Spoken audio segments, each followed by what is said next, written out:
Nah, hari ini kita ingin bahas Garuda yang katanya mau disuntik dana 30 triliun. Jadi kalau ekuitasnya negatif, tiba-tiba dapat fresh money 30 triliun, itu tuh super gede menurut saya. Basically 30 triliun ini mau dipakai buat ekspansi. Nah, dari lu sendiri gimana jauh? Sebenarnya bisnis pesawat ini bukan bisnis yang cukup oke. Dia mau rame mau sepi, ini pesawat harus jalan. Biayanya itu sama. Armada makin banyak ya, jumlah pesawat makin banyak.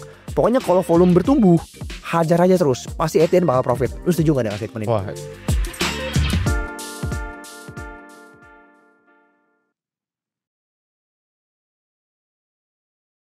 Halo teman-teman, welcome to chatting. Nah, hari ini kita ingin bahas Garuda yang katanya mau disuntik dana 30 triliun. Apa kira-kira dampaknya ke performa dari Garuda Indonesia? Apakah ini bisa menjadi peluang dia baliknya? Teman-teman pasti nonton video sampai habis kalau mau tahu pandangan kami di Think sebagai value investor mengenai perkembangan dari bisnis Garuda ini. Oke, mungkin saya coba bacain ya. Langsung kita buka prospektus saya. Teman-teman nanti bisa lihat di sini. Mereka akan dapat dana sebesar 1,8 miliar dolar. Kalau kita convert ke rupiah kurang lebih 30 triliun. Ya, setelah dikurangi dengan biaya-biaya terkait transaksi bla bla bla bla, tujuannya ya, itu 22% akan untuk ekspansi armada. Ya, dia beli pesawat dari luar negeri dan sisanya kurang lebih 80% itu dipakai untuk biaya maintenance, ya, biaya operasional seperti beli bensin dan lain-lain. Ya. Jadi dengan ada suntikan dana ini diharapkan bisa memberikan dampak positif terhadap perbaikan posisi keuangan perusahaan. I think udah bukan rahasia umum lagi, kita sama-sama tahu Garuda ini kan bisnis yang sulit ya, keuangannya sering kali merugi. Ya, kalau manajemennya bilang dari dokumen terbaru, harapannya bisa meningkatkan ekuitas, perkuat struktur permodalan, dan mendukung keberlanjutan usaha Garuda di masa ke depannya. Ya, basically 30 triliun ini mau dipakai buat ekspansi. Nah, dari lu sendiri gimana jauh? Kita ngobrol santai aja hari ini. oke. Ini untuk konteks ya, 30 triliun tuh angka yang lumayan gede. Ya, kalau teman-teman lihat mungkin Garuda sekarang aset kita tadi sih gue cek 100 triliun. 100 triliun untuk aset, liabilitasnya lebih dari itu 130 triliun, makanya ekuitasnya negatif. Jadi Ya. Bisa dikatakan seluruh aset dia itu didanai oleh hutang gitu ya. Hutang. Jadi kalau dilihat bersihnya mereka punya berapa ya nggak ada, bahkan negatif gitu. Jadi kalau ekuitasnya negatif, tiba-tiba dapat fresh money 30 triliun, itu tuh super gede menurut saya ya. Jadi kalau bayangin teman-teman ya, kita modal yang kita punya bersih itu sampai negatif, tiba-tiba kita dapat jebret ya 30 triliun. Itu lumayan besar. Tadi udah dijelasin sama Joe rinciannya untuk apa ya, kurang lebih untuk ekspansi lah ya, ekspansi. One thing yang mencantol di pikiran saya adalah bisnis pesawat. Gini deh, lu suka nggak bisnis pesawat jauh sebenarnya? Sebenarnya bisnis pesawat ini bukan bisnis yang cukup oke kalau gue pribadi ya. Gue setuju. Ya, ini bisnis yang cukup berat ya, modalnya gede, ya butuh capital yang sangat gede, banyak biaya yang fix ya, fixed cost. Kita kan nggak gitu suka fixed cost gitu ya. Sama menurut gue industrinya ini kurang favorable, saingannya banyak, daya beli masyarakat juga nggak gitu bagus. Oke. Ini tough bisnis lah. Oke, ini kan banyak poin-poin bagus yang gue juga setuju jauh. Gue juga setuju. Mungkin kita ceritain kali dikit ya. Mungkin dari gue dulu nih. Kenapa menurut gue bisnis pesawat ini adalah bisnis yang sulit? Mungkin gue bahas dari poin pertama dulu adalah bisnis yang capex-nya gede tapi marginnya kecil. Bayangin kayak Garuda nih, dia mau nambah satu armada. Satu pesawat aja udah keluar ratusan miliar. Ratusan miliar dia keluarin pesawat. Dan kalau ketika pesawatnya itu datang, ini kan langsung dicatat sebagai biaya depresiasi. Itu depresiasi juga gede. Nanti teman-teman bisa lihat di sini rincian cost structure-nya itu depresiasi tahunan tuh setiap tahun besar banget. Ya. Belum lagi untuk pesawat yang mau terbang. Bayangin pesawat lu segini deh. Lu sering naik pesawat gak jauh? Jarang sih. Oh, jarang ya? Jarang. Lu pernah nggak naik pesawat nggak gitu rame pesawatnya? Oh pernah. Pernah. Banyak kursi kosong. Nah itu dia poin gue. Jadi poin gue adalah dia mau rame mau sepi, ini pesawat harus jalan. Biayanya itu sama.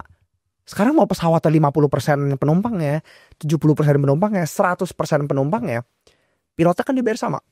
Iya. Bensin yang dipakai dari poin A ke poin B ini kan sama.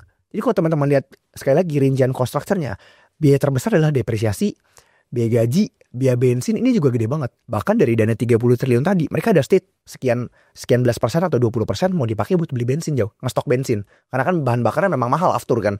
Jadi udah keluar uangnya gede, mereka harus memaksimalkan utilisasinya harus mentok terus. Ya kenyataannya kita sama-sama tahu kalau nggak lagi musim liburan, ya pesawat nggak serame itu. Jarang orang yang mau travel kalau nggak lagi di musim liburan. Ya sedangkan biaya mereka harus keluar terus nih. Jadi capexnya gede tapi marginnya kecil. Ya ini yang membuat salah satu faktor kenapa bisnis pesawat ya susah banget. Itu kalau dari menurut gua.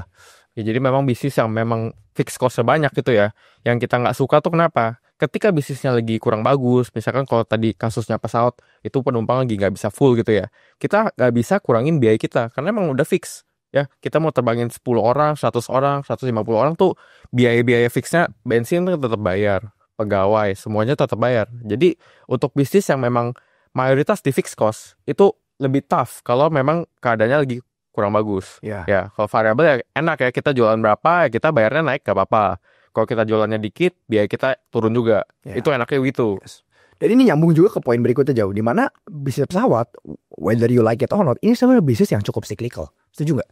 Oke lah, Ya. setuju. Karena bayangin nih, ketika ekonomi melambat, orang pasti langsung nge-cut traveling ke luar negeri. Oh iya, iya. Nah, itu poin gua. Jadi yang tadi lu bilang, ketika kondisi lagi susah, fixed cost-nya nggak bisa turun. Plus, memang nggak bisa kita mungkiri, ini bisnis yang cukup cyclical. Jadi ketika ekonomi susah, memang beneran kena dampak. Jadi bayangin sering kali dalam bisnis Garuda, kalau teman-teman tarik panjang, periode bagus itu dikit banget. Mungkin musim liburan. Di luar musim liburan, ekonomi goyang dikit, orang udah deh, jangan jalan-jalan dulu deh, di-cut dulu. Utilisasi drop lagi. Makanya ini yang membuat Garuda dari dulu sampai sekarang, armada mungkin kalau kita tarik panjang dari tahun 2010 sampai sekarang, itu udah naik 2 kali lipat. Jumlah armada mungkin 10-15 tahun terakhir. Tapi tetap rugi terus. Nah, lo kan udah sempat cek juga tuh Jauh. Kira-kira lo setuju gak Jauh dengan statement ini? Armada makin banyak ya, jumlah pesawat makin banyak. Pokoknya kalau volume bertumbuh, hajar aja terus. Pasti ATN bakal profit. Lo setuju gak dengan statement ini? Wah, itu udah pasti gak setuju. Ya, teman-teman bayangin nih, kita bisa jualan, ini kita ambil contoh yang gampang dulu ya, jualan makanan. Kita perjualan satu mangkok gitu ya, kita jualan satu mangkok, untungnya tipis atau bahkan rugi. Mau makin banyak kita jualan, mau kita tahun ini bisa jualan 100, tahun depan 200, tahun depan lagi 300. Yang namanya jualan per mangkoknya rugi ya rugi. Ya, itu namanya kita bertumbuh secara volume, secara kapasitas, tapi secara profit belum tentu bertumbuh. Itu yang kita nggak suka. Kan kita investor, baik lagi, hak kita adalah laba bersihnya. Ya, kalau untuk kasus Garuda, memang lu bilang tadi dari tahun 2010 sampai 2020 udah tumbuh mungkin banyak ya secara volume. Tapi yang namanya bisnisnya tough, unit ekonomis kalau kita lihat itu nggak gitu bagus, mau tumbuh sebanyak apapun, mungkin profitnya bahkan malah makin rugi, ya kan? Kalau kita jualnya per penumpangnya rugi ya, mau sebanyak apapun penumpang yang kita bawa ya tetap rugi. Ya. Itu kita nggak suka dengan unit ekonomis yang jelek, ya. Terlepas dari volumenya tumbuh berapa banyak. Ya, bahkan kalau teman-teman lihat di laporan keuangan 2025 yang terbaru nih kuartal 2, itu sama Jauh. Omsetnya buat tutupin biaya operasional tuh udah kit-kit, udah tipis. Belum lagi potong beban bunga segala macam. Makanya itu yang membuat bottom line selalu rugi. Dan ya lu juga sempat bilang, dan sekalinya untung kayak tahun 2022 itu ada keuntungan apa tuh Jo? Ada keuntungan lain-lain lah. Kalau nggak salah strukturisasi ya. Utang ya. Utang. Jadi bisnisnya susah, cenderung rugi, dan sekalinya untung gede, untungnya tuh bukan karena operasional lah, tapi keuntungan lain-lain, ya kan? Dan mungkin ini juga sekalian input ya, kalau teman-teman yang lagi ngincer saham-saham yang growth, yang lagi nambah kapasitas, nambah volume, seperti yang tadi Jo bilang, ya intinya unit economics perusahaan itu harus bagus dulu. Ya keuntungan dia per unit, per passengernya, atau per volumenya, per tonnya itu harus untung dulu, bagus dulu. Ya, dengan basis apa kita bisa bilang, oke sekarang rugi dulu gak apa-apa, 3 tahun lagi pasti untung. Ketika udah menyentuh economies of scale tertentu. Well bisa aja, mungkin di beberapa startup itu bisa terjadi. Tapi kalau kita ngomongin size perusahaan terbuka, size yang udah besar, ya belum tentu kejadiannya seperti itu sebenarnya. Even kita balik lagi ke saham tech contohnya. Berapa banyak saham tech di tahun 2021, 2022, kita gak usah sebut emiten, yang menjanjikan, oh kita bakal growth gila-gilaan, at the end sekarang udah profit belum? Nah itu teman-teman bisa jawab sendiri. Nah sama juga dengan bisnis pesawat. Oke dia mau nambah armada nih, mau ekspansi segala macam. Tapi kalau memang bisnisnya masih sulit, gak ada jaminan bakal profit, I think ya dengan ada suntikan dana ini, ibarat nyambung nyawa lah. Dapat angin seger ya, angin seger yang sebelumnya udah ketat nih, oke lega deh, dapat uang gede lagi. Tapi dalam 5 tahun lagi, apakah masih membutuhkan angin segar lagi atau dia bisa berjalan dengan sendirinya? Nah, kalau menurut saya pribadi masih akan tetap sulit sih. Oke, coba mungkin kita coba bahas bisnis airlines ke depan bagaimana ya. Gue mau tanya lu pertanyaan ya. Lu kalau biasa pesen tiket pesawat nih, lu lebih fokus naik pesawat apa atau naik pesawat yang harganya paling murah? Kalau lu pribadi? Harga ya. Harga. Jadi kalau lu menurut lu gitu ya, brand ini kayaknya kurang kuat di bisnis airlines ya. Kita sebagai penumpang kayaknya nggak gitu sticky sama brand tertentu. Yang penting harganya murah. Setuju gitu ya? Agree. Oke. Berarti itu udah kelihatan tuh. Dari segi nature kayaknya kurang bagus. Agak semi komoditas dikit. Semi komoditas. Ya, oke. Lalu mungkin ke depan ya, biaya kemungkinan naik. Ya, bahan bakar kan tadi after salah satu bahan bakar terbesar. Itu kalau kita lihat tuh minyak tuh ya jangka panjang naik terus gitu ya. Sedangkan daya beli kayaknya lagi lemah nih. Ya kan, banyak yang teriak-teriak waktu itu harga tiket pesawat Jakarta Bali berapa juta gitu. Marah-marah, ya kan? Itu udah pasti daya beli lemah. Sorry gue cut sebentar, gue baru kepikiran jauh. Kalau gue inget-inget ya, tiket pesawat 5 tahun lalu sampai sekarang itu sebenarnya gak naik banyak. Gue belum cek data ya jujur. Cuman gue inget, karena kenapa? Karena dari dulu flight Jakarta Bali, Jakarta Singapura kayak segitu-segitu doang. Ini karena kan tadi lu bilang kan, kos makin lama makin naik banyak. Betul. Lu inget gak misal kita ngomong nggak usah jauh-jauh deh, jangan pas Covid 2019, lu kan Jakarta Singapura kayaknya masih segitu-segituan deh. Iya, agree. Iya, gak gitu naik.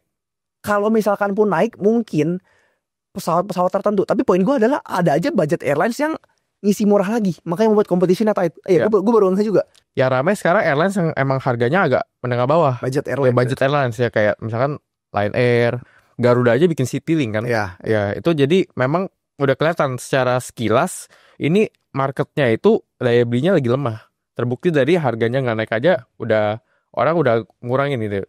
Ini kan tersier gitu ya. Ya jadi itu udah kelihatan dari segi nature-nya memang bisnis airlines ini bukan bisnis yang kita bisa bilang bahkan wonderful. Itu jauh dari wonderful.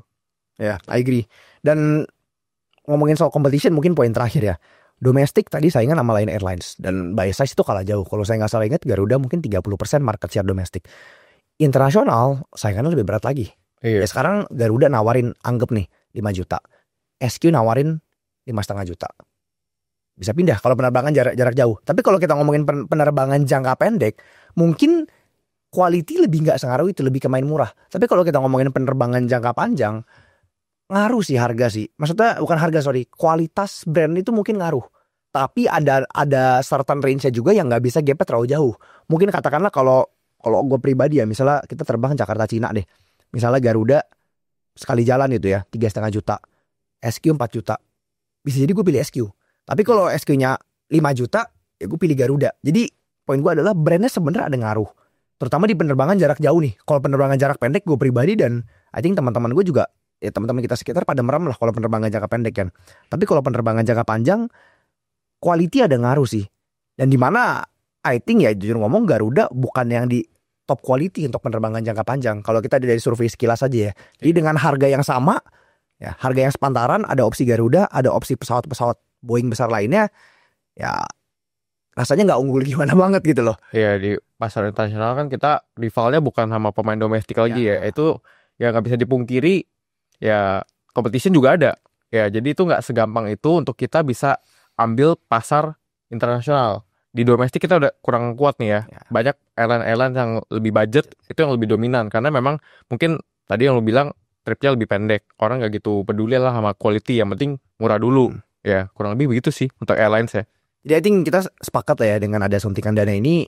Memang it's a good thing yang kita dulu bilang dari ekuitas negatif tiba-tiba bisa dapat nyawa sambungan segala macam, bisa ngestok bensin, nambah armada. Cuman poin yang kita ingin sampaikan adalah dari kacamata value investor, at the end semua bisnis kan harus profit. Nah, dia mau nambah armada 10, 20, 50 unit. Kalau unit economicsnya aja belum clear, I think that's the more important problem to solve. Ya kecuali memang ya udah akan selamanya seperti ini. Ya, itu kan kita nggak tahu arahnya bagaimana. So I think itu kali ya untuk video kali ini.